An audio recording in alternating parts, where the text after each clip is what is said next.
कश्मीर में जो कुछ हुआ था उसके बाद 140 करोड़ हिंदुस्तानियों का खून खौल रहा था। हर कोई यह जान रहा था कि अब कुछ बड़ा होगा और अब भारत ने पाकिस्तान को असली चोट दी है। एक ऐसी चोट जिसमें ना टैंक चलाया गया, ना मिसाइल गिराई गई, ना 2016 जैसी सर्जिकल स्ट्राइक हुई और ना 2019 जैसी बालाकोट एयर स्ट्राइक। इस बार भारत ने वो युद्ध शुरू किया है जो खून तो नहीं बहाएगा, लेकिन प्यास की तड़फ से पाकिस्तान को झकझोर कर रख देगा। और नतीजा, पाकिस्तान में अब चूल्हे नहीं जलेंगे, पाकिस्तान में बच्चे प्यास से तड़पेंगे, नौकरियां खत्म हो जाएंगी, कारखाने बंद हो जाएंगे, अस्पताल ठप हो जाएंगे, कराची लाहौर जैसे शहर अंधेरे में डूब जाएंगे, सब्जियों के दाम आसमान छुएंगे, खेत सूखेंगे, किसान भूख से तड़पेंगे, जनता सड़कों पर होगी। मौत गोली से नहीं, प्यास से आएगी। भारत ने पाकिस्तान से उस युद्ध की शुरुआत की है जहां खून तो नहीं बहेगा, लेकिन प्यास की तड़प से पाकिस्तान सूख कर मर जाएगा, क्योंकि इस बार वार वाटर स्ट्राइक से है। इंडिया वर्सेस पाकिस्तान में वॉर जो है वो वाटर स्ट्राइक की है। इंसाफ की धार में भारत का पहला प्रहार, वो प्रहार जो इतिहास में प्यास से लिखा जाएगा, वो प्रहार जो पाकिस्तान की रीढ़ पर ऐसा वार है जिसकी गूंज सदियों तक सुनाई पड़ी। पहलगाम में दरअसल जब पाकिस्तान समर्थित आतंकवादियों द्वारा हिंदुओं का नरसंहार हुआ तो यह भारत के सब्र का आखिरी बिंदु था। और इसके बाद भारत ने वो फैसला लिया, वो समझौता तोड़ दिया जिसे मानवता के लिए उसने तब भी निभाया जब 1965-1971 में भारत पाकिस्तान के बीच में युद्ध हुआ, जब 1993 में पाकिस्तान ने मुंबई में हमला करवाया, जब 2001 में पाकिस्तान ने संसद में हमला करवाया, 2008 में 26/11 का नरसंहार हुआ, 2016 में उरी और 2019 में पुलवामा में हमारे जवानों पर पाकिस्तान ने हमला करवाया। उसके बावजूद भी भारत ने जिस समझौते को निभाए रखा था, इस बार भारत ने अपने सब्र के बांध को तोड़ दिया और बांध को अब रोकने का फैसला किया जो पाकिस्तान को बूंद बूंद पानी के लिए तरसा देगा, पाकिस्तान को अंधेरे में डाल देगा, पाकिस्तान की बर्बादी की तरफ सबसे बड़ा निर्णायक कदम उठा देगा। भारत ने 5 निर्णायक कदमों के जरिए पाकिस्तान को कूटनीतिक, आर्थिक और रणनीतिक मोर्चों पर घेर लिया है। 5 फैसले लिए, पंच मारा है। पहला, अटारी बॉर्डर बंद कर दिया है, जिसका मतलब है कि द्विपक्षीय व्यापार, यानी अब भारत से पाकिस्तान में कोई व्यापार नहीं, आवागमन बंद। वो जो बॉर्डर पर हिंदुस्तान पाकिस्तान करते थे वो सब खत्म। दूसरा, सिंधु जल समझौता, जिसे पाकिस्तान की जीवन रेखा कहा जाता है, उस पर प्रहार। तीसरा, भारत में पाकिस्तानी उच्चायोग को बंद कर दिया, कहा सामान पैक करो, यहां से। भारत दुनिया के सामने पाकिस्तान को दिखाना चाहता है कि यह आतंकवाद समर्थित देश है, वो देश जो आतंकवाद को भारत में प्रायोजित करवाता है, और अब भारत पाकिस्तान से कोई रिश्ता नहीं रखेगा।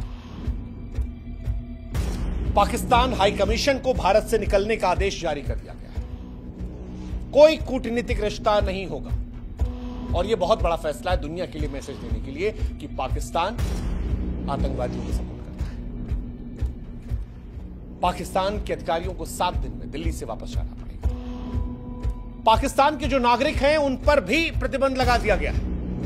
48 घंटों में उन्हें भारत छोड़ने का आदेश दिया गया है। जितने वीजा थे सब कैंसिल, अब कोई पाकिस्तानी हिंदुस्तान में नहीं आएगा। लेकिन इन सब के बीच सबसे घातक रहा सिंधु जल समझौते का रद्द होना, जिसे वाटर स्ट्राइक कहा जाता है। और यह भारत और पाकिस्तान के बीच में पहले जल युद्ध की शुरुआत है। इससे पहले कि बताएं कि पाकिस्तान बर्बाद कैसे होगा, आपको समझा देते हैं कि सिंधु जल समझौता है क्या। सिंधु नदी और उसकी सहायक नदियां, जिसमें झेलम और चिनाब का नाम है, पाकिस्तान की जीवन रेखा है। ये नदियां 4 देशों से होकर गुजरती हैं और 21 करोड़ से अधिक लोगों की जल आवश्यकताओं को पूरा करती हैं। 1947 से ही इसका विवाद शुरू हुआ था, लेकिन भारत ने तब दिल बड़ा किया और पंडित नेहरू ने साल 1960 में सिंधु जल समझौता किया। वो समझौता जो पाकिस्तान के लिए बेहद फायदेमंद रहा। पाकिस्तान को सिंधु, झेलम और चिनाब नदी का 80% पानी दिया। भारत को रावी, व्यास, सतलज का पानी मिला जो टोटल पानी का 20% था। अब यह समझौता पाकिस्तान के लिए लाइफलाइन है। भारत ने, जैसा हमने कहा कि जब तमाम बार तनाव हुए तब भी इस समझौते को ब्रेक नहीं किया, क्योंकि यह समझौता पाकिस्तान को बर्बाद करने के लिए कहा। और अब जब भारत ने यह कदम उठाया है तो पाकिस्तान पर इसके विनाशकारी प्रभाव पड़ेंगे। कैसे, वो हम समझाते हैं। दरअसल पाकिस्तान की 80% सिंचाई सिंधु और इसकी सहायक नदियों पर निर्भर है। पाकिस्तान में खेती करने के लिए जो 93% पानी का उपयोग होता है वो यहीं से होता है। और बिना पानी के पाकिस्तान के जितने खेत हैं वो सब बंजर हो जाएंगे, फसलें नष्ट हो जाएंगी, किसान बर्बाद हो जाएंगे, हताशा नजर आएगी। ये पहली कहानी है। असर क्या होगा?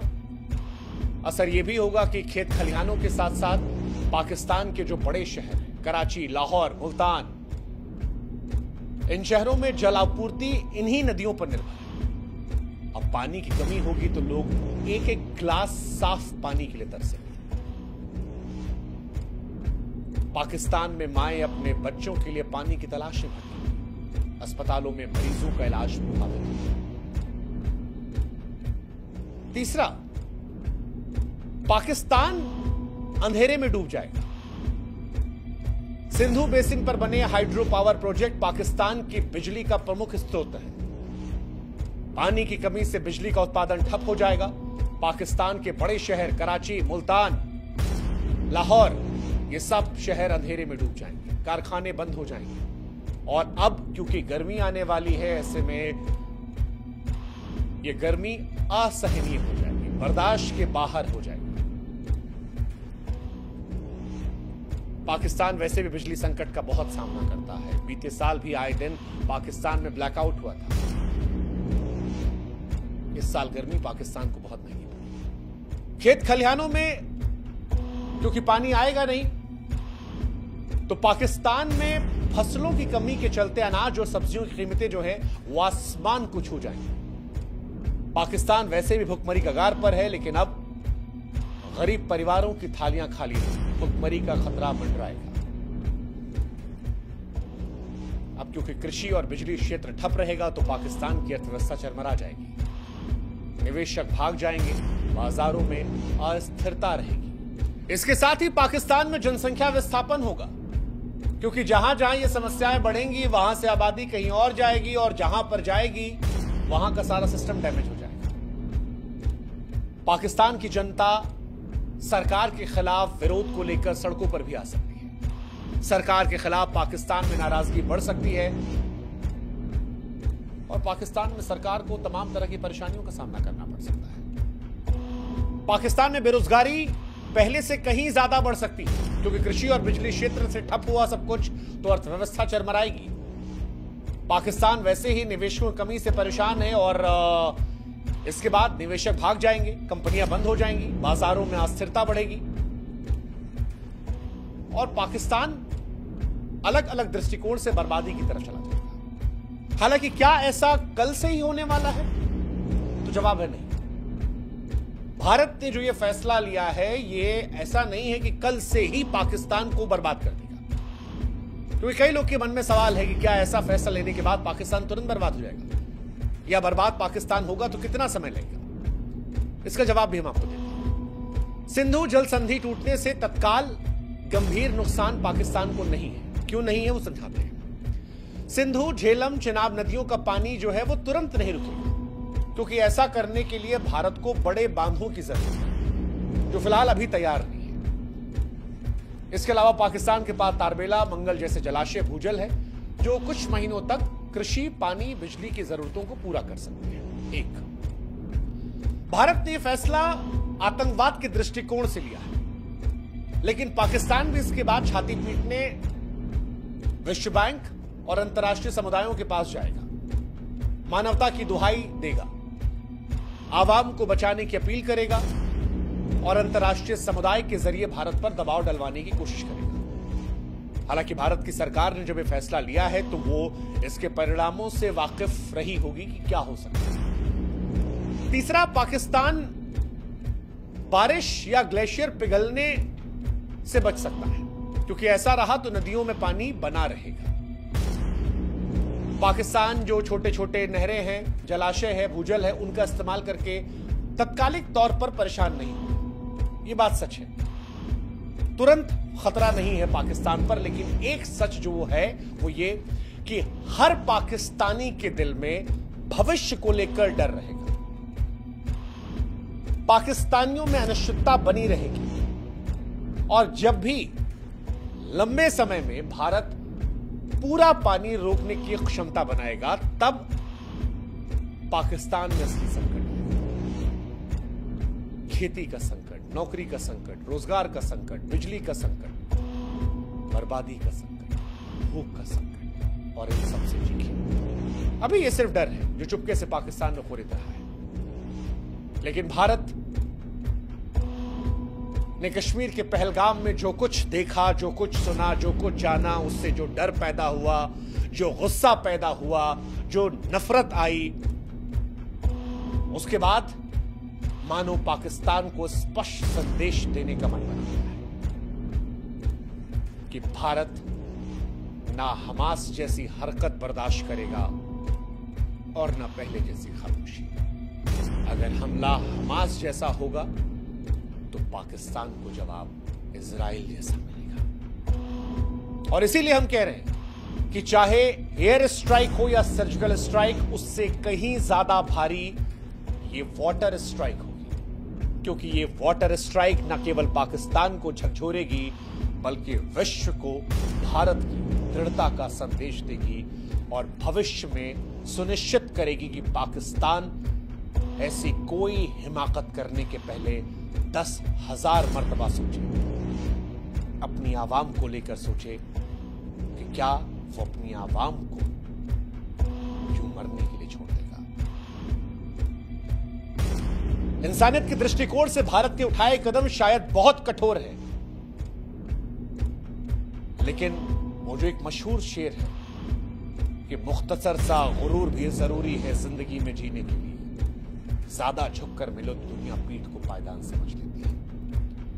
पाकिस्तान ने भारत की इंसानियत का बड़ा गलत इस्तेमाल किया है